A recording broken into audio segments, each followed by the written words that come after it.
you receive information that he may have been involved in an accident, or? No, ma'am. I just know that he is he is always on time, and he would contact us if there was any issues whatsoever. And I just don't know how else to say this.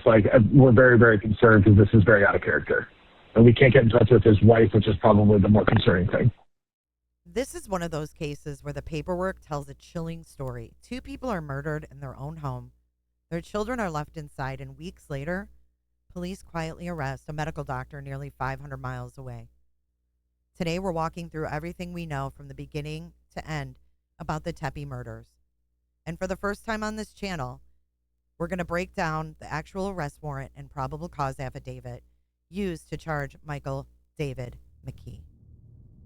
Spencer Lewis Tepe was a 37-year-old Columbus dentist. Monique Frances Tepe was 39 years old. The two were married and living at 1411 North 4th Street in Columbus, Ohio. They had 2 very young children, ages 1 and 4, both of whom were home on the night of the murders. In that detail, the children being inside the home becomes extremely important later. According to the probable cause affidavit, on December 30th, 2025 at 9:57 a.m., Columbus police were dispatched to 1411 North 4th Street. The call was for a welfare check because Spencer Tepe never showed up to work, something described as highly unusual. Officers entered the home. Inside the home, they located Spencer and Monique, deceased. There's a body. Our friend wasn't answering his phone. We just did a wellness check. We just came here, and he appears dead. Okay. There's blood. He's laying next to his bed, off of his bed, and there's blood. I can't get closer to see more than that. Okay, so you can tell he's obviously not breathing or anything? Yeah. Is it kind of like puddle, does he look like... It doesn't look puddled. I can't look. Okay, all right, understand. Okay. Both victims had been shot. Their 2 minor children were found alive and unharmed inside the home. Let that sink in. The killer leaves 2 children alone in a house with their murdered parents. Both victims were pronounced dead at 10:11 a.m. Columbus Police Homicide Unit Team 2 took over the investigation. Detectives immediately began canvassing the neighborhood. This is where the case takes a critical turn. According to the affidavit, detectives reviewed neighborhood video surveillance. They identified a vehicle in the area shortly before the homicides. That same vehicle was seen leaving the area shortly after the murders. And that timing is very important because police now believe that vehicle is directly connected to the killings.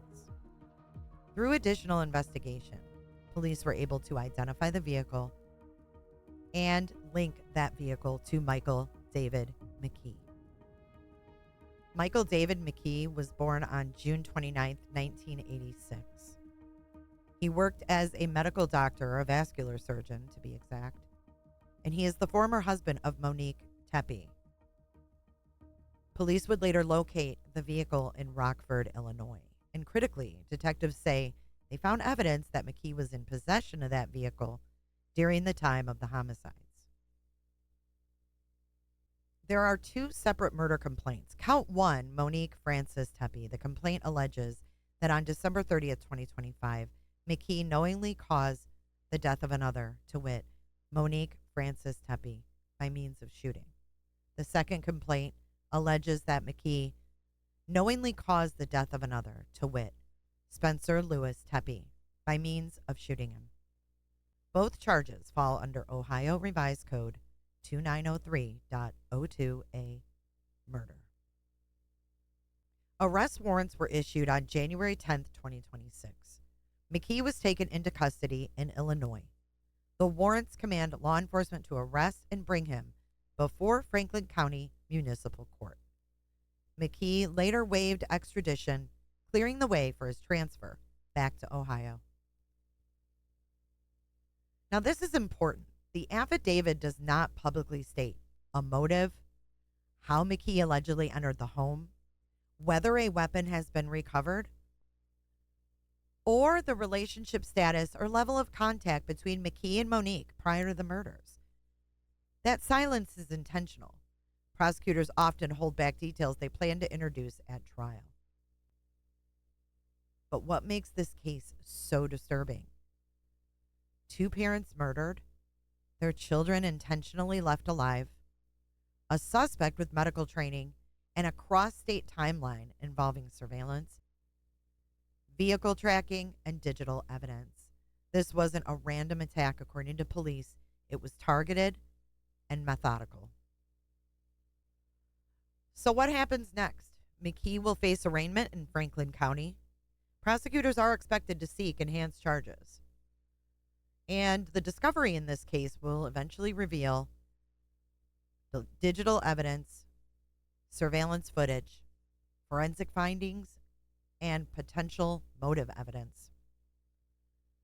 As the court documents become public, we'll continue to walk through them line by line. If you want updates on this case, make sure that you're subscribed and drop your thoughts below, as I'm considering having a theory call-in show on this case. And as always, thank you for watching. Stay safe, and I'll see you in the next one.